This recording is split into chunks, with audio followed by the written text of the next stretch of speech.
from a developer's point of view, it's really like having all the great architectural benefits of the JAMstack with you get to be dynamic. I think about like, what does the term static site mean? Like serverless, obviously there's somebody's running the servers, right? So does static site really mean that nothing can happen on the server? What if it's like now we've gone originless, and from a developer's point of view, I think we could still call it a static site, even though the CDN is like doing dynamic things. Hey, this is Brian, and you're listening to JAMstack Radio, a bi-weekly series where we discuss the JAMstack, a new way of building websites and apps that are fast, secure, and simple to work with.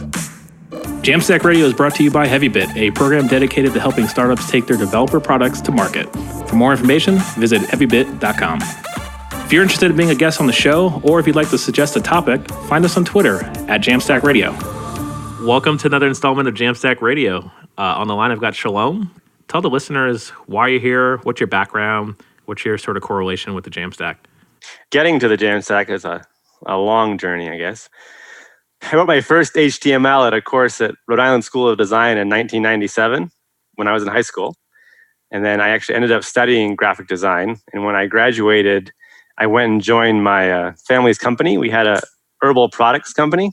And we sold bulk herbs all over the world. And then we developed this line of direct-to-consumer retail herbal products. And I started advertising those on the internet. This was like 2003. And business exploded. We grew over the next couple of years. We grew to $1 million ad spend, and business grew like 10x. Wait, you were in high school making websites? No, this was after I graduated college. Okay, gotcha. This was 2003. So business exploded, and then I managed that for 9 years. And that's where I started getting into A/B testing and analytics. And we had this big ad spend, and it was hard to know, should we be spending more? Should we be spending less? What's working on our site, what's not, all kinds of landing pages, all kinds of content. And then we sold that company some years ago now. It's actually owned by Clorox now. And then I started working on this, let's say, experimentation platform that I had read about, this research coming out of Microsoft and Google and Facebook and Amazon about A/B testing and canary releasing. And we wanted to do that. Yeah, how long ago was that? Well, this was, when I started reading about that, was like 2008, 9, 10, when I was at the company. We sold the company in 2011. And then this just sort of picked up steam. Originally, I was thinking we would go back into e-commerce and just have a platform that, I wished I had before.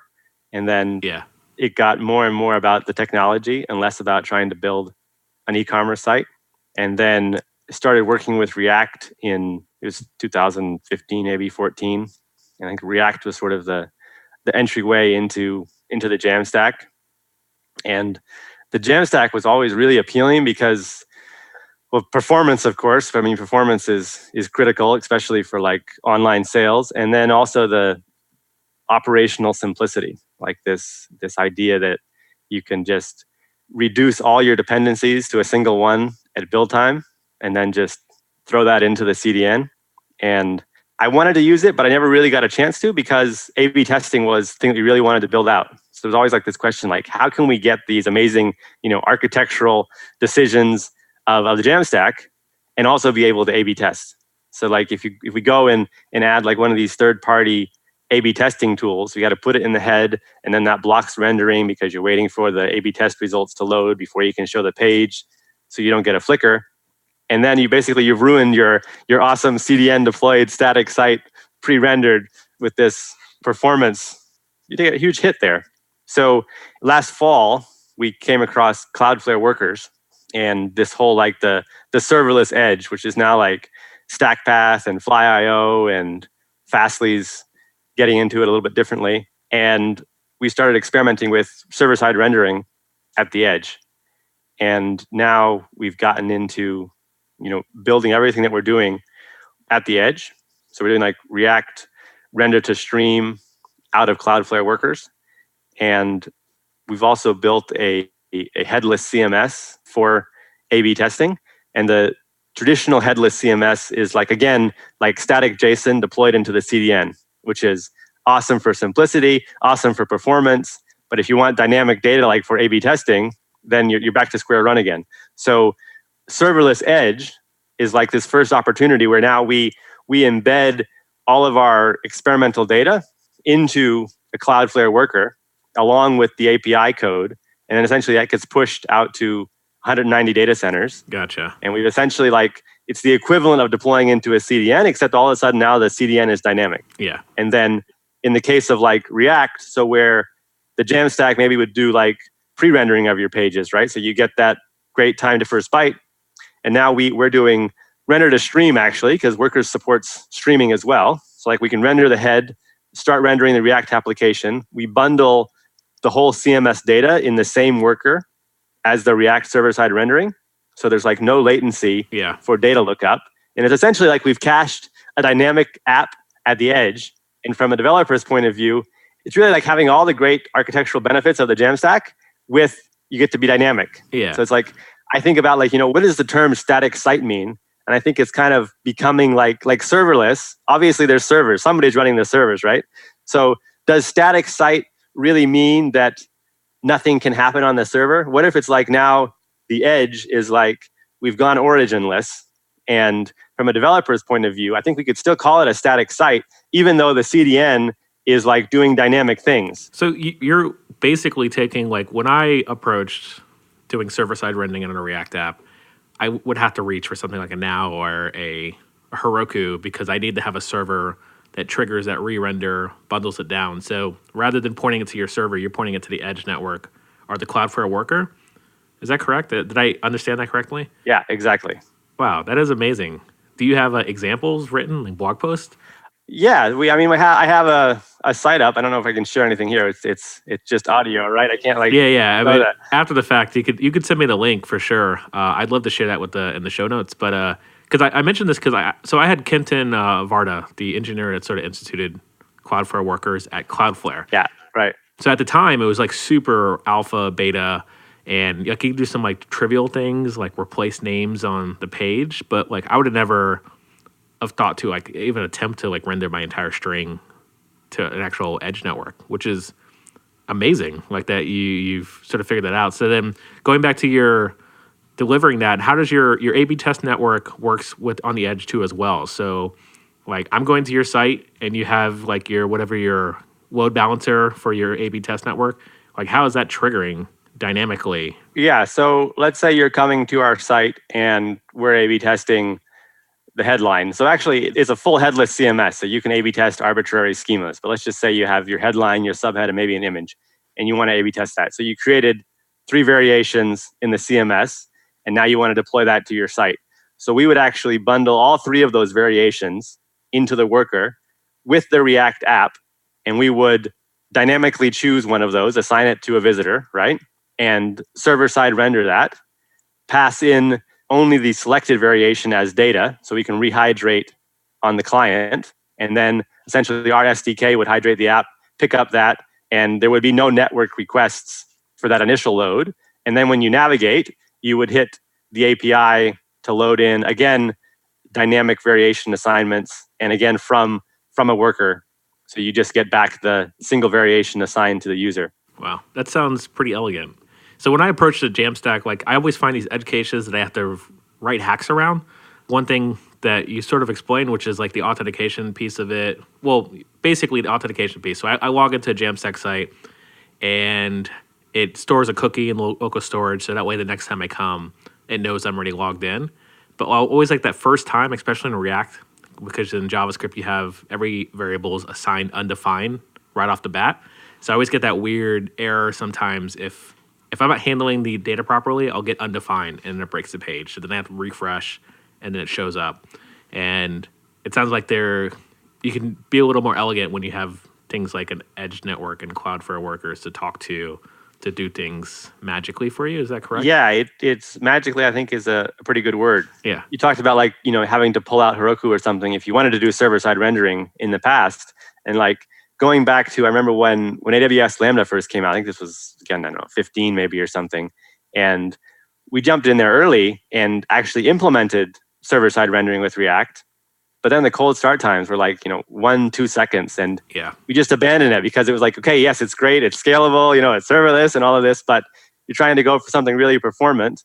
And so we were running inside of a Amazon for a long time, building out clusters, ECS, Docker, this kind of stuff. And now it's like, I mean, even there, we used to think that if you had a website that was big enough that really wanted to be doing this globally, you could deploy into, let's say, all of Amazon's data centers, and then you could use Route 53 to do like global DNS and route to your users. But this is like massive operational complexity, right? I mean, you could need easily a full-time engineer just to monitor a stack like that. Yeah. And all of a sudden, it's like with this introduction from Cloudflare and the other providers that have like this serverless edge, is really like the CDN. You're just throwing it over there. You've eliminated all the runtime dependencies, like you've built them into the app. And then, I heard from one of the engineers in Cloudflare, they had a client running 100,000 requests per second through a worker. Wow. Which is like, So is that expensive on the worker side? I haven't even looked at workers since I think the last time we chatted, of maybe a month or two back. Like, have they identified like a pricing model for this? Like, is this on the same level as Lambda, where I'm not paying until I'm like a serious product? Yeah, they actually came out with a free tier pretty recently. You can get 100,000 requests per day, maybe, on their free tier. What we're offering is obviously like is this high level service. So it's one of the things that we're using. But if you're just like a developer and you want to go use workers and think around yourself, the pricing is great as a serverless platform. I think it's probably the most cost effective out there. Excellent. So like when I think of A/B testing, I think of like places like Optimizely. I think they had a really good A/B testing product back a couple years ago. They don't have an edge network because like I always conflate Optimizely and Fastly together, but they're only this like blocks away in San Francisco. I think that's usually the problem. Sure. They go into that category. I hesitate to talk about any specific company, right? I don't want to. Yeah, fair enough. But if I talk about like the approach of installing a third-party SDK, then there's only so much you can do. So if you're adding A/B testing as a third-party SDK, you have to block the DOM while it renders. And if you're like building a modern site, I wouldn't want to do A/B testing that way. I want my A/B testing like to be passed down as props to my React component, and I just want it native in there, native server-side rendering. So it's kind of a different thing. If you're on, like, if you're running Magento or you're running a WordPress site or something, these third-party SDKs, they're great because they offer people, an easy way to get started with that. But if you're like really trying to squeeze performance, and it matters, like if you have a lot of revenue, you could be losing, especially for online advertisers where someone clicks on your ad, if the site doesn't load, I'm gone, right? So huge waste could be just never even seeing the landing page. Yeah, that's real. And it sounds like with the work you're doing, every millisecond counts at this point. Yeah. So I saw in our notes you're using the Preact CLI too as well. Are you still leveraging Preact for a lot of these projects? We launched a developer preview in July, and we're supporting React right now as like our entry thing because it's, I think, got a bigger community around it. I love Preact. There is a repo that we have up on our GitHub, which is this was like last fall. One of the early experiments with Cloudflare Workers was with the Preact CLI and wrapping that to get server-side rendering. And there's an example of that up, and that's a full-blown progressive web app with like server push. And the other thing we're doing is we embed all the static assets into the worker. So the worker is serving the static assets as well. And Cloudflare has server push. So we're doing server push of the JavaScript assets while rendering to stream the React application. And there's not even an origin. Everything is cached. It's like permacache. So I guess how do you know when to invalidate the cache then to push it again? Are you just waiting until that something triggers some sort of interaction on the app itself? Well, actually, in the current iteration, we're not doing a progressive web app. Okay. So we don't have the service worker on the client caching it. And I think with wanting to do A/B testing, that adds some challenges. So I'd really want to, if a client really had like a large budget and really wanted to experiment with like, hey, can the progressive web app give us more, or we really need offline support, I think that could make sense. But I think for a lot of people, especially because the edge is so close, that if you don't need the offline support, just hitting the edge server is so close. So with A/B testing, we actually don't have there is no cache invalidation because there is no caching. It's essentially, we are in the cache, right? It is the cache, right? The cache is dynamic. which is pretty crazy. Yeah, I mean, the way you explained it sounds really trippy. I'm just thinking of I just saw Endgame recently, so Yeah, right. when Ant-Man jumps out of wherever that nether region is, that's where you're writing code directly there. Directly, yes, we're writing it directly there. Yes. Wow, I mean that's really powerful, and I'm not sure if I don't know if my brain's completely wrapped around this idea. I know you've sent me some repos to look at, and I skimmed through them and trying to understand this concept, but it just makes me want to tinker and try this out myself. So I guess you're the digital optimization group. .com. That's our website. Yeah, in the GitHub repo. Okay. We're on an enterprise Cloudflare plan, which we needed to get on to do this, and we started talking to them at the beginning of the year. And I think it was like a 2-month courtship, let's say, with all kinds of engineers in Cloudflare, just to get the approval that, hey, yeah, they're excited about this use case and they want to support it. And we got some limits lifted, like how big a script can be that we deploy to give us space to be able to actually embed the application and embed the static assets. Wow, that's nice. Yeah, I mean that's kind of hard to get attention of people and also leverage. It sounds like engineering and support time too as well. But yeah, I'm glad you're able to sort of kick the tires and press on some nozzles and stuff like that for this. Yeah, it's been pretty exciting. Cool. So yeah, anything else you want to share about some of the work you're doing and maybe other places that we can find some of this content as well? Yeah, I can definitely prepare some stuff for you that you can put up.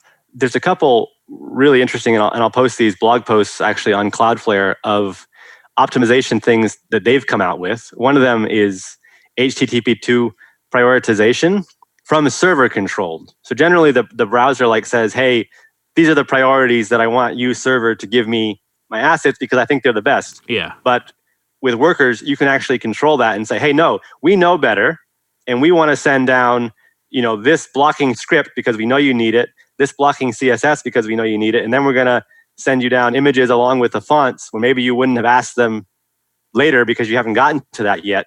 So I think there's a lot of interesting opportunities going forward for us to build in these kind of performance optimizations into our platform, or even for people who just are developers using workers directly. Another one is progressive Jpgs, right? So progressive Jpgs, the way they're optimized is they've ordered the bytes so that the first 15% of the bytes as they come into the browser can give a blurry version of it, right? Then the details come in later. But 50% of the image, a user can pretty well see what it is. So if you have multiple images on the page, though, they're going to generally load, one at a time. So even though an individual image is loaded progressively, the other images are still waiting. Yeah. So one of the things that Cloudflare is working on with workers is to do multiplexed progressive JPEGs. So you can actually load in parallel if you have a number of images, the first 15% of these 6 images, and then the further ones. So we're pretty excited about what the future of performance and dynamic performance and what we can build in to just give developers out of a box. They just they write React code and then deploy, and they don't have to worry about configuring any of that or dealing with the learning curve, which I think is a big part of the appeal of the whole static sites and JAMstack is that you build it and then it's taken care of in an awesome way for you. Yeah, that is the beauty. And I have a lot of ideas and I have a lot of projects I have to ship just randomly, side projects or sites that have to stand up for events. And being able just to know how to coordinate your UI and not worry about the whole deployment process or interaction with servers and anything like that. That makes my life a lot easier because I don't want to have to maintain some side project or some one-time initiative that I had to ship. Because I find a lot of my projects happen to be in that realm. Sure. So I imagine marketing companies, if they have some campaigns going, if they could have it, set it and forget it. The site I always go back to is spacejam.com. Spacejam.com, it looks exactly like the way it did back in 1996 when you were first making herbal remedy sites for your family. Sure. That same site is the same site today. And that's my goal. If I could even if the design looks kind of off, maybe 10 years from now, at least the site still works, and that's pretty much where I want to be. Right. Yeah, that's a nice goal. And I think in the last few years we've experienced change like never before, and hopefully it's settling down. I mean, I think the edge I think the edge, it's going to settle on the edge for a while because it just feels like it's the natural progression, and the whole JAMstack really pushed that forward, like taking advantage of the CDN, and now with like these dynamic CDNs being able to have, dynamic static sites offers, kind of like the have your cake and eat it too for the developers. Yeah. Speaking of cake, I'm going to transition us to picks if you don't mind. So these are jam picks, things that keep us going. It could be movie related, tech related. I know you went pretty deep on the tech stuff, but if you still got them, keep them coming. And if you don't mind, I'll go first. My first pick, speaking of learning curves, I have a couple projects that have been around since like 2016, 2017 in React. And like I have no problem upgrading my React version. So like a React 16.9 is I think the latest version. But I think 16.8 is like when they went full force on React hooks as far as the API. Maybe it was before that. So I recently started using hooks. And the way for me to sort of, because I haven't been paying attention specifically in the React community for the past basically 9 months.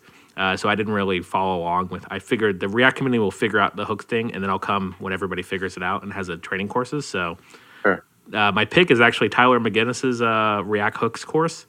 I skimmed through that over the weekend and then switched over to hooks. And I don't want to say it was like that easy, but I think he gave me a good platform for me to understand like how to switch to fully functional components, because I was using lifecycle methods and pretty much anything that needed some state transitions.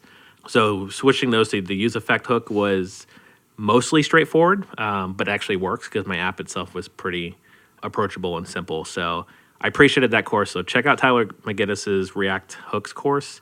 And then I also wanted to mention there's another podcast that's out there, which is my second pick, which is called the That's My Jam podcast. I just want to give a shout out to them because they're making podcasts on the JAMstack. So if you haven't heard of it, listener, as well as Shalom, you check it out. Sure. I think they're like a couple episodes in. So yeah, best of luck to that podcast, and I'll keep listening. So do you have any picks? We have on our repo, which is also people can access, it's open source, is an early version of a proxy that we built on top of Cloudflare Workers. And that actually allows you to route your traffic to any backend anywhere globally. So you could run A/B test between Azure, AWS, and Google Cloud. Like you could run if you had infrastructure on those, or if you wanted to migrate from like one service provider, like one cloud provider to another. I think that's another really nice like thing that the Edge opens up, is to be able to put your proxy like outside of the cloud providers and be able to say, hey, I own my domain and I should be able to point it wherever I want in any way that I want. So people can check that out if they want. Yeah, I just gave you a star just now. I will definitely be checking this out. All right, cool. Any other picks? Well, here's something. I think we can talk about anything, right? You said food or hobbies or anything. Yeah. So this is super random, but I'll throw it out there since I talked about code too much. I've been dancing Argentine tango for like 20 years. So that's a hobby of mine that is kind of total polar opposite from sitting in front of a computer and programming. That kind of keeps me sane. Random fun thing to do. Yeah, we need those. Out of all things, like Argentine tango. Yeah, tango. And what's the difference between Argentine tango and like tango? Argentine tango comes out of Argentina, right? But it developed there really independently of anything else. And then like the tango is more of a ballroom version that goes with like foxtrot or waltz or these kind of things where they have a few steps and it's really a packaged thing. And the Argentine tango, it started in the 30s and 40s in Argentina, and it was like a huge cultural thing. A whole generation was dancing and creating music at that time. Nice. Well, when you get famous from this Cloudflare Worker stuff, and they do like celebrity developer dancing competitions, and you'll be the first one I call. Yeah. All right. Excellent. So Shalom, thanks a bunch for coming through and talking about all this like really cool things you're doing with like dynamic static sites. And best of luck with like continue this combination with the Cloudflare Workers. And listeners, check out the repos and keep spreading that jam. That's all the time we have for today. If you're interested in being a guest on the show, or if you'd like to suggest a topic, find us on Twitter at JAMstack Radio. To learn more about Heavybit, visit heavybit.com. And while you're there, check out their library. It's packed with amazing talks on sales, marketing, product, and general management from founders of developer tools companies and other industry leaders.